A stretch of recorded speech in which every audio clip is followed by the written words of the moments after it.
जय हिंद। देखिए, मैं गरिमा कोचिंग सेंटर से राज सर आज आप लोगों के लिए बताऊंगा कि बेटा पढ़ाई में कैसे मन लगे, पढ़ाई कैसे समझें, पढ़ाई कैसे करें।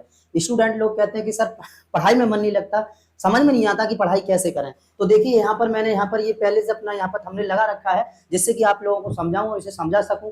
तो बस समझने की कोशिश करना और बने रहना वीडियो में बेटा, लास्ट तक वीडियो जरूर देखना। और मैं चैलेंज करता हूँ, वादा करता हूँ इस बात का कि आप अगर लास्ट तक वीडियो देखते हैं तो आपका 100% पढ़ाई में मन लगेगा। ओके, तो सभी बच्चों का ध्यान इधर होना चाहिए और एकदम शांति से पूर्वक ध्यान पूर्वक बेटा पूरा दिलो दिमाग से आप इस वीडियो को एक बार देख लीजिए। मुझे यकीन है और मुझे खुद पर पूर्ण भरोसा है कि आपको आज के बाद ये वीडियो देखने के बाद आपका पढ़ाई में पूरी तरह से मन लगने लग जाएगा। ठीक है बेटा, तो ध्यान से समझेंगे। यदि आपको अपने हौसलों की उड़ान भरनी है, यदि आपको अपने हौसलों की उड़ान भरनी है तो मेहनत तो जरूर करनी है। तो याद रखना, मेहनत करते रहिए और हौसलों की उड़ान भरते रहिए और हौसले बुलंद रखिए। सपने वही पूरे होते हैं जो हौसलों से उड़ान भरते हैं, सपने वही पूरे होते हैं जो हौसलों से उड़ान भरते हैं। यहाँ पर देखिए एक लाइन लिखी है कि पढ़ाई कैसे करें। तो देखिए बेटा, एक पढ़ाई करने के लिए गोल बनाइए और पूरा फोकस करिए पढ़ाई पर। टाइम टेबल बनाकर डिसिप्लिन में मतलब अनुशासन में रहिए। नोट्स बनाइए, रेगुलर रिवीजन करिए नोट्स का। और ज्यादा बड़ा नहीं, शॉर्ट शॉर्ट ब्रेक लीजिए, मतलब रिलैक्स होने के लिए, आराम करने के लिए।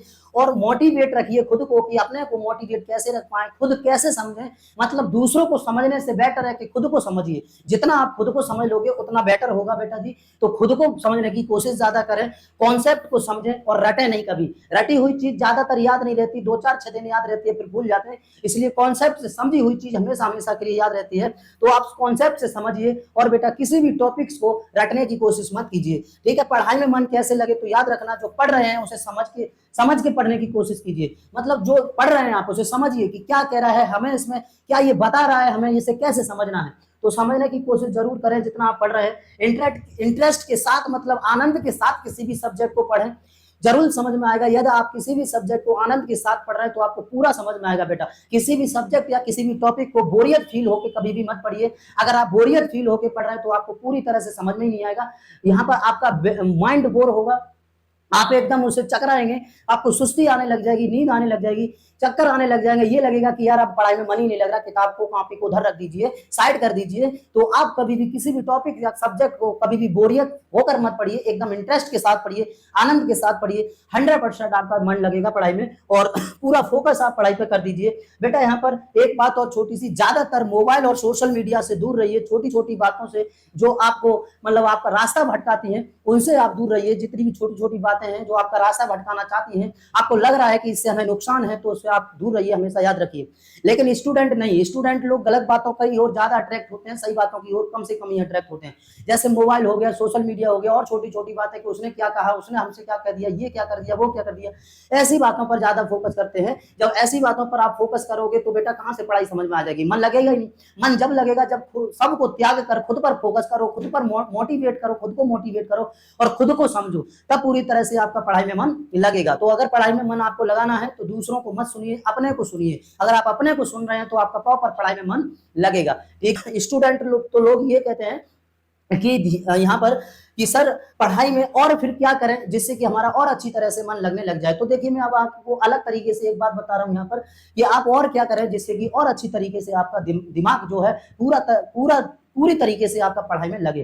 तो ध्यान से समझेंगे, थोड़ा सा यहाँ से सोच के देखिए, आपको समझ में आ जाएगा कि हम मेहनत करें या नहीं करें। माँ बाप हमारे साथ कितना पैसा खर्च करते हैं, पूरा जीवन बिता देते हैं हमारे साथ, अपनी पूरी कमाई लगा देते हैं और फिर हमको पढ़ाते हैं। तो उसको एक बार देख कर, उसको सोच कर तब आप मेहनत कीजिए और देखिए कि हमारे माँ बाप हमारे साथ कितना मेहनत कर रहे हैं। तब आपको लगेगा और आप 100% मेहनत करेंगे, ये मेरा वादा है।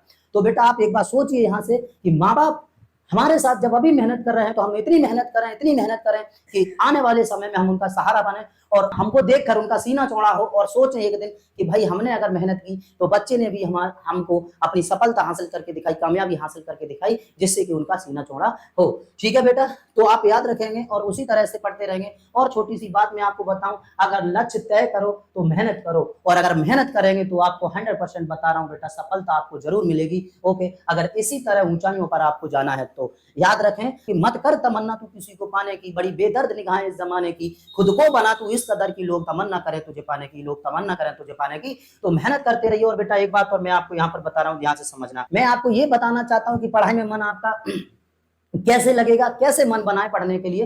तो याद रखें यहाँ पर ये बात ध्यान से समझें बेटा, आप लगातार पहले 7 दिन पढ़ के देखिए। आप लगातार अगर 7 दिन पढ़ रहे हैं तो बेटा वो आपकी धीरे धीरे क्या बनने लग जाएगी, एक आपकी बेटा आदत सी बनने लग जाएगी। धीरे धीरे धीरे धीरे आदत सी बनने लग जाएगी 7 दिन पढ़ेंगे तो। और फिर आप 8वें दिन भी सोचेंगे, मतलब फिर 7 दिन को आप 21 दिन में बदल लीजिए। लगातार बेटा फिर 21 दिन पढ़िए, लगातार 21 दिन पढ़िए। फिर बेटा आपका बनते बनते आदत, ये प्रॉपर आदत ही बन जाएगी। फिर आपका पूरी तरह से मन लगने लग जाएगा। और फिर बेटा जी आप इसको 90 दिन में बदल दीजिए और 90 डेज लगातार बेटा पढ़ाई करिए, मतलब 90 दिन लगातार आप पढ़िए।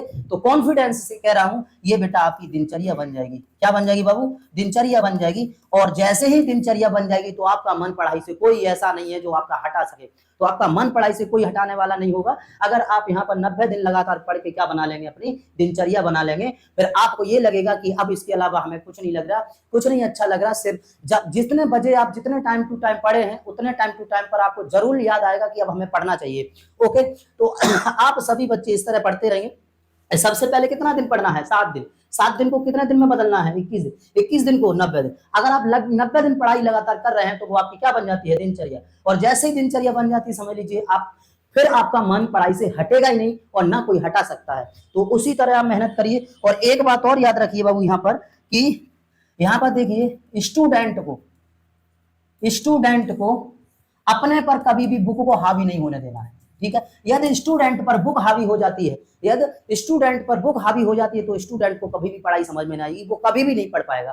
ठीक है, तो याद रखना स्टूडेंट पर कभी भी बुक हावी ना हो पाए। अगर बुक हावी हो गई तो स्टूडेंट से कहेगी भाई तू बहुत घूम लिया, बहुत फिर लिया, बहुत मोबाइल देख लिया, टेलीविजन देख लिया, उधर उधर 4-5 बात को बहुत कर लिया। अब एक काम करो, थोड़ा सा पढ़ लीजिए, 10 मिनट, 5 मिनट, 1 घंटे, 2 घंटे थोड़ा सा पढ़ लो, जिससे कि क्लास में कल आप जाए तो आपकी पिटाई बच जाए, आपकी कॉपी चेक हो तो आपकी पिटाई बच जाए कि आपके सर सुनेंगे। याद कर लीजिए, तो वहां पर क्या हो चुका है, आपकी बुक आप पर हावी हो चुकी है। ऐसा कभी भी मत होने देना कि बुक को आप खुद पर हावी होने दें। ठीक है, बुक को ना बेटा, आप खुद बुक पर हावी हुई है। यहाँ पर अगर आप बुक पर हावी हो चुके हैं, ध्यान से समझिए, अगर आप बुक पर खुद हावी हो चुके हैं तो बुक ये कहेगी कि बाबू अब रुक जा, घंटा 1 घंटा थोड़ा आराम कर लीजिए, जिससे कि आप अपने माइंड को रिलैक्स कर लो और फिर थोड़ी देर में पढ़ लेना। ओके, तो बुक ही खुद कहने लगती है अब थोड़ा सा आराम कर लीजिए, यदि आप लोग बुक पर हावी हो चुके हैं तो। याद रखें, कभी भी बुक को अपने पर हावी ना होने दें, खुद को बुक पर हावी होने देना है, जिससे कि बुक ही हमसे मना करे जबकि हम बुक से मना नहीं कर पाए। तो किताब को कभी भी खुद पर हावी नहीं होने देना है और आपको खुद ही क्या होना है, बुक पर हावी होना है, किताब पर हावी होना है। तो याद रख लो, जितने भी स्टूडेंट्स, जितने भी छात्र हैं, उन सबको किस पर हावी होना है, किताबों पर। अगर आप लोग किताबों पर हावी हो गए तो आपको 100% गारंटी से कह रहा हूं कि आपका पूरा तरीके से बेटा 100% आपका मन पढ़ाई में लगेगा और आप पढ़ पाएंगे, आगे बढ़ पाएंगे। तो याद रखें इस बात को, इस कॉन्सेप्ट को। ठीक है बेटा, एक बात और याद रखना, कहते हैं कि थक गए हैं पैर लेकिन हिम्मत नहीं आ रही। थक गए हैं पैर लेकिन हिम्मत नहीं आ रही, जज्बा है अभी जीने का, सफर है अभी जारी, जज्बा है जीने का, सफर है अभी जारी। तो बेटा आप उसी तरह मेहनत करते रहिए, सफर को तय करते रहिए और आपको एक ना एक दिन कामयाबी जरूर मिलेगी, 100% मिलेगी। सभी बच्चों को ये कहना है और बेटा मेहनत करते रहिए सभी।